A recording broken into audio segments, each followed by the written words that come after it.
wabarakatuh. Perkenalkan, nama saya Asparianti, NIM 119-199, jurusan PGMI kelas 4D. Baiklah, pada kesempatan kali ini saya akan menjelaskan sifat-sifat dari bangun ruang. Di sini ada kubus, balok, kerucut, dan tabung. Oke, baik. Next, kita masuk saja ke pembahasan yang pertama, yaitu sifat-sifat kubus. Oke, di sini di bagian pertama yaitu bagian sifat-sifat bangun ruang. Yang A yaitu sifat-sifat kubus. 1. Sifat-sifat kubus itu yang pertama, sisi kubus berbentuk persegi. Nah, bisa teman-teman perhatikan gambar kubus di samping. Ini gambar kubus A, B, C, D, E, F, G, H. Nah, sisi-sisi kubus itu meliputi sisi A, B, C, D. Terus kemudian sisi E, F, G, H. Ini E, F, G, H. Kemudian A, B, F, E. A, B, F, E. Selanjutnya D, C, G, H. D, C, G, H. Selanjutnya B, C, G, F. B, C, G, F. Selanjutnya A, D, H, E. A, D, H, E. Itulah tadi sisi-sisi kubus. Selanjutnya yang kedua, di sini ada rusuk kubus memiliki ukuran panjang yang sama. Nah, perhatikan kubus A, B, C, D, E, F, G di samping. Jadi rusuknya ditunjukkan oleh garis AB, ini garis A dan B. Kemudian garis BC, garis CD, garis DA, garis AE, BF, CG, DH, EF, FG, GH, dan HE, yang semua rusuk itu memiliki ukuran yang sama panjang. Oke, masuk ke yang ketiga, yaitu diagonal bidang kubus memiliki ukuran yang sama. Perhatikan gambar kubus A, B, C, D, E, F, G, H. Diagonal bidang kubus tersebut ditunjukkan oleh garis AF, kemudian garis BE, selanjutnya garis BG, garis CF, di sini ada CF, selanjutnya garis CH, DG, DE, AH, AC, dan garis BD. Next. Oke, kita masuk kepada sifat-sifat kubus yang keempat, yaitu diagonal ruang kubus memiliki ukuran yang sama panjang. Perhatikan gambar kubus A, B, C, D, E, F, G, H. Pada gambar kubus di samping, diagonal ruang ditunjukkan oleh garis H, B, di sini garisnya H, dan garis B. Kemudian D, F, garis D dan F. Selanjutnya garis A dan G, A dan G. Dan selanjutnya garis C, E, C dan E. Oke. Yang kelima, di sini bidang diagonal kubus memiliki bentuk persegi panjang. Baik, kita masuk kepada sifat-sifat bangun ruang yang kedua, yaitu sifat-sifat balok. Sifat-sifat balok yang pertama yaitu sisi balok berbentuk persegi panjang. Coba perhatikan gambar balok A, B, C, D, E, F, G. Nah, pada gambar balok tersebut terlihat bahwa sisi-sisi balok tersebut meliputi A, B, C, D, E, F, G, H. A, B, C, D, E, F, G, H. Kemudian yang selanjutnya A, B, F, E, A, B, F, E. Dan selanjutnya yang sisi tersebut berbentuk persegi panjang. Yang kedua, rusuk-rusuk yang sejajar mempunyai ukuran yang sama panjang. Rusuk-rusuk tersebut sejajar seperti rusuk yaitu A, B, selanjutnya C, D, selanjutnya DH, selanjutnya di DH dan di situ menunjukkan bahwa rusuk-rusuk yang sejajar itu memiliki ukuran yang sama panjang. Oke, yang ketiga, semua diagonal bidang pada sisi yang berhadapan mempunyai ukuran yang sama panjang. Perhatikan gambar balok A, B, C, D, E, F, G, H. Dari gambar balok di samping terlihat bahwa diagonal pada sisi yang berhadapan yakni A, B, C, D dengan E, F, G, H, A, B, F, E, dan D, C, G, H, kemudian B, C, F, G dengan A, D, H, E mempunyai ukuran yang sama panjang. Oke, yang keempat di sini, setiap diagonal ruang pada balok mempunyai ukuran yang sama panjang. Perhatikan gambar balok A, B, C, D, E, F, G, H. Diagonal ruang pada balok A, B, C, D, E, F, G, H di samping yaitu A, E, A,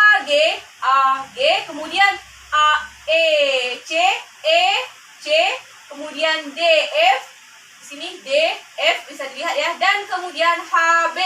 Mana? HB. Ini diagonal ruang pada balok mempunyai ukuran yang sama panjang. Kemudian yang kelima, setiap bidang diagonal pada balok mempunyai ukuran yang sama panjang. Perhatikan gambar balok A, B, C, D, E, F, G, H. Diagonal balok D, F, G mempunyai bentuk persegi panjang. Nah, di sini kita bisa lihat ya, D, F, C, D, F, C. Dia memiliki persegi panjang. Yaitu persegi panjang. Begitu pula dengan bidang diagonal lainnya. Oke, next. Baik, kita masuk kepada sifat-sifat bangun ruang yang ketiga, yaitu di sini ada sifat-sifat tabung. Sifat-sifat tabung meliputi 1. Tabung memiliki alas bagian bawah dan atap bagian atas yang berbentuk lingkaran. Bisa teman-teman lihat di sini gambar tabung. Nah, di sini yang di atas di sini berbentuk lingkaran, ini atap. Kemudian yang di bawah ini berbentuk lingkaran, itu adalah alas. Kemudian yang kedua, tabung memiliki 3 sisi, yaitu alas, atap, dan selimut. Perhatikan gambar tabung di samping bawah ini. Oke, di sini ada atapnya berbentuk lingkaran, kemudian selimutnya ini, dan di sini di bawah berbentuk lingkaran juga. Ini adalah alas. Kemudian yang ketiga, tabung tidak memiliki titik sudut. Yang keempat, tabung memiliki 2 buah rusuk, yaitu yang melingkari alas dan atap yang berbentuk lingkaran. Ini yang dinamakan rusuk tabung. Dia melingkari alas dan atap yang berbentuk lingkaran. Ini bisa dilihat ya teman-teman. Oke.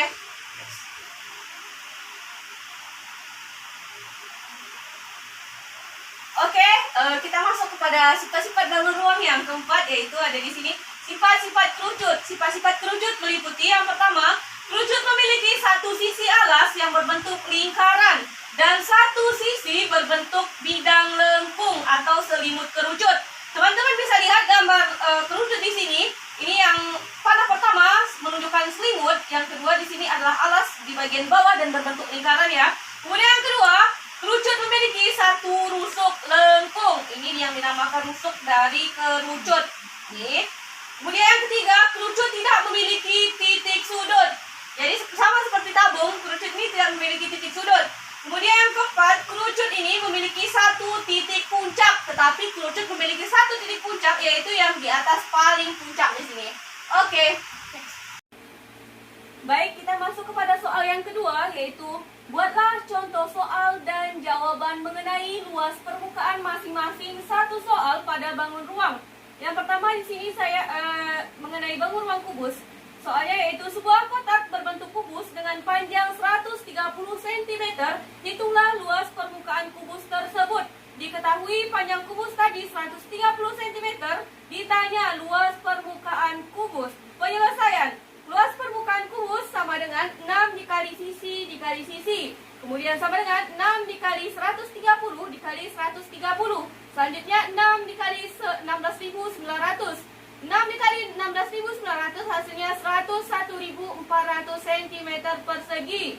Jadi luas permukaan kubus adalah 101.400 cm persegi. Kemudian soal yang kedua, sebuah kolam renang berbentuk balok berukuran panjang 1 cm, lebar 110 cm, dan tinggi 120 cm. Hitunglah luas permukaannya. Kemudian diketahui panjang balok 100 cm, lebar balok 110 cm, tinggi balok 120 cm. Ditanya luas permukaan balok. Penyelesaian. Luas permukaan balok sama dengan 2 dikali panjang dikali lebar ditambah panjang dikali tinggi ditambah lebar dikali tinggi. Kemudian di bawahnya sama dengan 2 dikali 100 dikali 110 ditambah 100 dikali 120 ditambah 110 dikali 120 sama dengan 2 dikali 11.000 ditambah 12.000 ditambah 13.200 sama dengan 72.400 cm persegi. Jadi, luas permukaan kolam renang yang berbentuk balok tersebut adalah 72.400 cm persegi. Kita masuk pada soal yang ketiga atau yang C. Sebuah tabung memiliki jari-jari 21 cm dan tinggi tingginya 5 cm. Hitunglah luas permukaan tabung tersebut. Diketahui jari-jari 21 cm, tinggi 5 cm.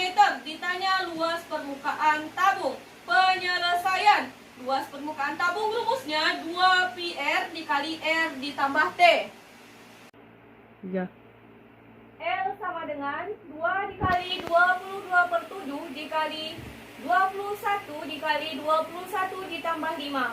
Karena 21 ini bisa kita bagi dengan 7, maka 7 kita hilangkan, jadi 21 ini berubah menjadi 3. Kemudian L sama dengan 2 dikali 22 dikali 3 dikali 26. L sama dengan 3432 cm persegi. Jadi, luas permukaan tabung tersebut adalah 3432 cm persegi. Kemudian kita masuk pada soal yang keempat atau D. Sebuah kerucut memiliki jari-jari 49 cm dan panjang garis 9 cm. Hitunglah luas permukaan kerucut. Diketahui jari-jari kerucut 49 cm, kemudian garis pelukisnya panjangnya yaitu 9 cm. Ditanya luas permukaan kerucut. Penyelesaian. Luas permukaan kerucut sama dengan Pi dikali R ditambah S atau garis pelukis. Kemudian sama dengan 22/7 dikali 49 dikali 49 ditambah 9. 22 dikali 7, 7 kita dapatkan dari 49 dibagi dengan 7. Jadi 7-nya hilang, kita masukkan operasi perkalian. 22 dikali 7, kemudian dikali 49 ditambah 9 sama dengan 58.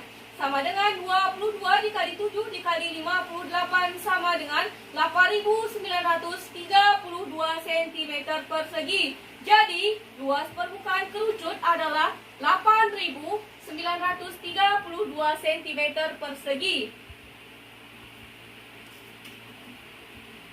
Oke, di sini selesai dah, Beb.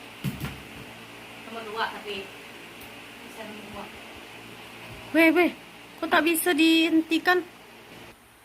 Oke, kita masuk kepada soal yang E atau bagian yang kelima. Sebuah bola memiliki panjang jari-jari 42 cm. Hitunglah luas permukaan bola. Diketahui jari-jari bola tadi 42 cm. Ditanya luas permukaan bola. Penyelesaian. Luas permukaan bola rumusnya sama dengan 4πr². L sama dengan 4 dikali 22/7 dikali 42 dikali 42. L sama dengan 4 dikali 22 dikali 6. 6 didapat dari 42 dibagi 7. 7-nya dihilangkan menjadi 6-nya di atas 42. Jadi 42 menjadi 6. Kemudian dikalikan dengan 42. Luas atau L sama dengan 22 dikali 176 cm per... Oke. Tadi kita kalikan ya. 4 dikalikan 22 dikalikan dengan 6. Kemudian dikalikan dengan 42. Hasilnya sama dengan 22.176 cm persegi. Jadi, luas permukaan bola adalah 22.176 cm persegi. Nah, teman-teman, kita masuk kepada soal yang ketiga, yaitu buatlah contoh soal dan jawaban mengenai volume masing-masing satu soal pada bangun ruang. Nah, di sini yang pertama, bangun ruangnya kubus. Soalnya yang pertama, diketahui rusuk kubus 125 cm. Hitunglah volume kubus tersebut. Diketahui rusuk kubus tadi 125 cm. Ditanya volume kubus. Penyelesaian. Volume kubus rumusnya adalah S pangkat 3 sama dengan sisi dikali sisi dikali sisi dan dikali sisi. Kemudian tadi rusuknya 125 kita kalikan. 125 dikali 125 dikali 125. Hasilnya 1.953.125 cm kubik. Jadi, volume kubus tersebut adalah 1.953.125 cm kubik. Kemudian kita masuk pada soal yang kedua, yaitu pada bangun balok. Diketahui panjang balok 14 cm, lebar balok 10 cm, dan tinggi balok 8 cm. Hitunglah volume balok tersebut. Diketahui panjang balok tadi 14 cm, lebarnya tadi 10 cm, dan tingginya 8 cm. Ditanya volume balok.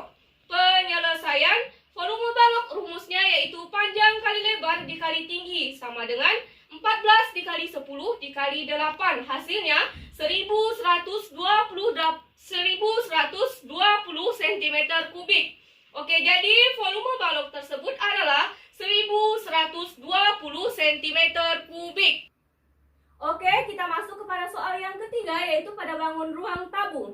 Diketahui diameter alas tabung 28 cm, tingginya 35 cm. Hitunglah volume tabung tersebut. Diketahui tadi diameter alas tabung 28 cm, tinggi tabung 35 cm.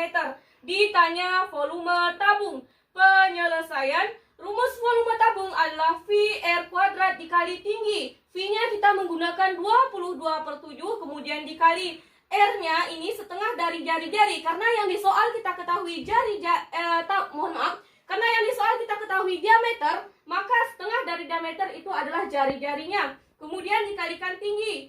22/7 dikali 14 dikali 35. Hasilnya 22 dikali 2 dikali 14. 14 kita peroleh dari dikali 2, 2 kita peroleh dari 14 dibagi 7, hasilnya 2. 7 kita hilangkan. Kemudian kita kalikan 14, kita kalikan 35 dengan tingginya tadi. Hasilnya adalah 21.560 cm kubik. Jadi, volume tabung tersebut adalah 21.560 cm kubik. Baik, kita masuk pada soal yang D atau bagian yang keempat, yaitu tentang bangun ruang kerucut. Sebuah benda berbentuk kerucut memiliki jari-jari 21 cm dan tingginya 35 cm. Hitunglah volume kerucut tersebut. Diketahui R atau jari-jari kerucut adalah 21 cm, kemudian tinggi kerucut adalah 35 cm. Ditanya volume kerucut. Penyelesaian. Volume kerucut rumusnya adalah 1/3 dikali pi R kuadrat dikali tinggi, sama dengan 1/3 dikali 22/7 dikali 21 dikali 21 dikali 35. 1/3 dikali 22 dikali 3 diperoleh dari 21 dibagi 7, hasilnya 3. Kemudian dikali 21 dikali 35 cm, hasilnya sama dengan 16.170 cm kubik. Jadi, volume kerucut tersebut adalah 16.170 cm kubik. Kita masuk pada soal yang E atau 5. Sebuah bola plastik memiliki diameter 21 cm. Hitunglah volume udara pada bola plastik tersebut. Diketahui diameter bola sama dengan 21 cm. Ditanya volume bola. Penyelesaian. Volume bola rumusnya adalah 4/3 dikali pi R pangkat 3, sama dengan 4/3 dikali pi-nya 22/7 dikali, karena tadi diameter 21, kemudian untuk mendapatkan jari-jari setengah dari 21 yaitu 10,5 dikali 10,5 dikali 10,5 dikali 10,5 sama dengan 4.851 cm kubik. Jadi, volume udara pada bola plastik tersebut adalah 4.851 cm kubik. Kita masuk kepada soal yang keempat, yaitu berikan contoh masing-masing 2 soal plus jawaban pada materi berikut. Yang A, konsep penarikan akar pangkat 3. Yang B, konsep penarikan akar pangkat 2. Nah, yang A bagian 1, di sini saya mengambil angka 148.877.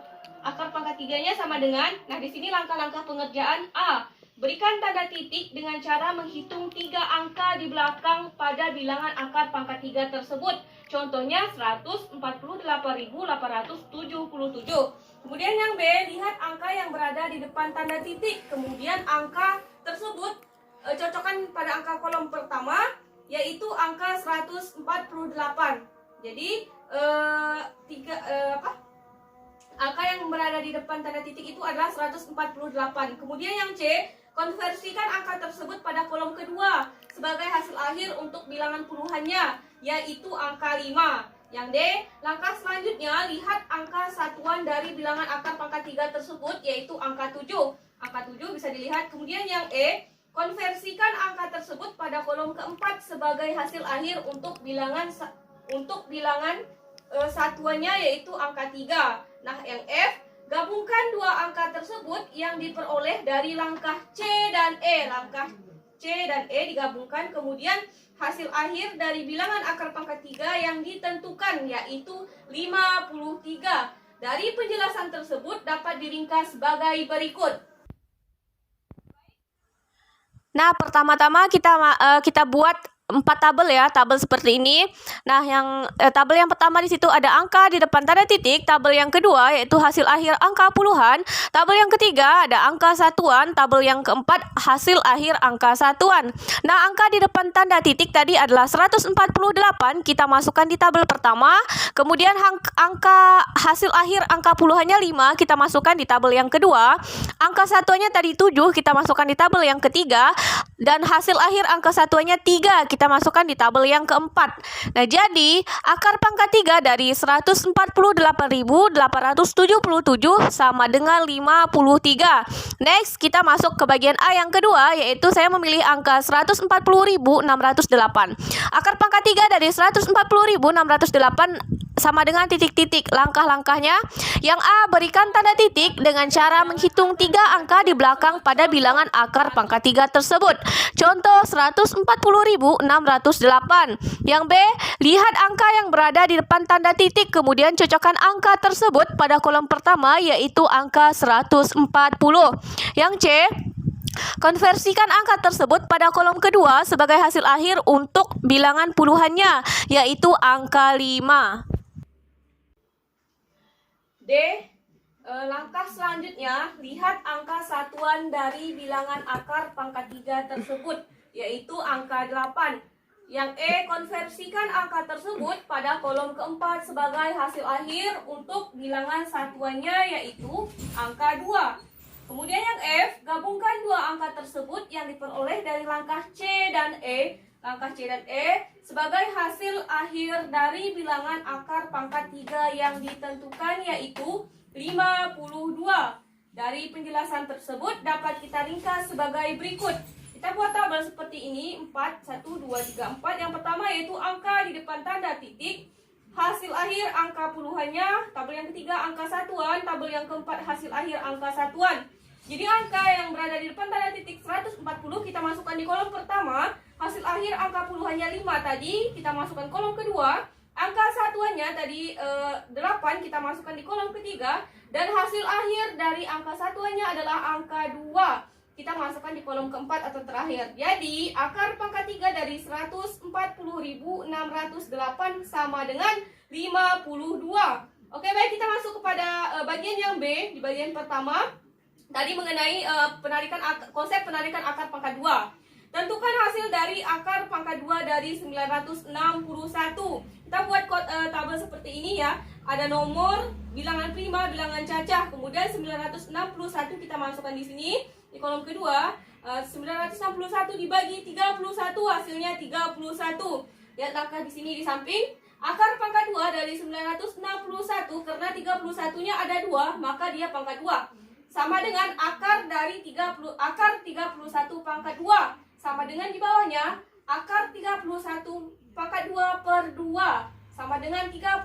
Karena 2 per 2 hasilnya sama dengan 1. Jadi 31 pangkat 1. Kemudian pangkat 1 tidak kita masukkan, hanya kita tulis 31. Jadi akar pangkat 2 dari 961 adalah 31. Kita masuk kepada B bagian yang kedua. Tentukan hasil dari akar pangkat 2 dari 49. Kemudian kita buat tabel seperti ini ya. Nomor, bilangan prima, bilangan cacah, kemudian angka 49 kita masukkan di sini. Kemudian kita bagi 7, 49 dibagi 7 hasilnya 7. Kita masuk step yang di samping sini. Akar dari 49 akar pangkat 2 dari 49 sama dengan akar 7 pangkat 2 sama dengan akar 7 pangkat 2 per 2 sama dengan 7. Kenapa 7? Karena 2 per 2 hasilnya 1, maka 7 ini pangkatnya 1. Jadi pangkat 1-nya tidak ditulis, kita hanya tulis 7. Jadi akar pangkat 2 dari 49 adalah 7.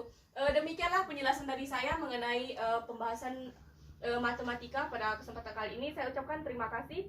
Mohon maaf atas kekurangannya. Saya akhiri billahi taufiq wal hidayah. Wassalamualaikum warahmatullahi wabarakatuh.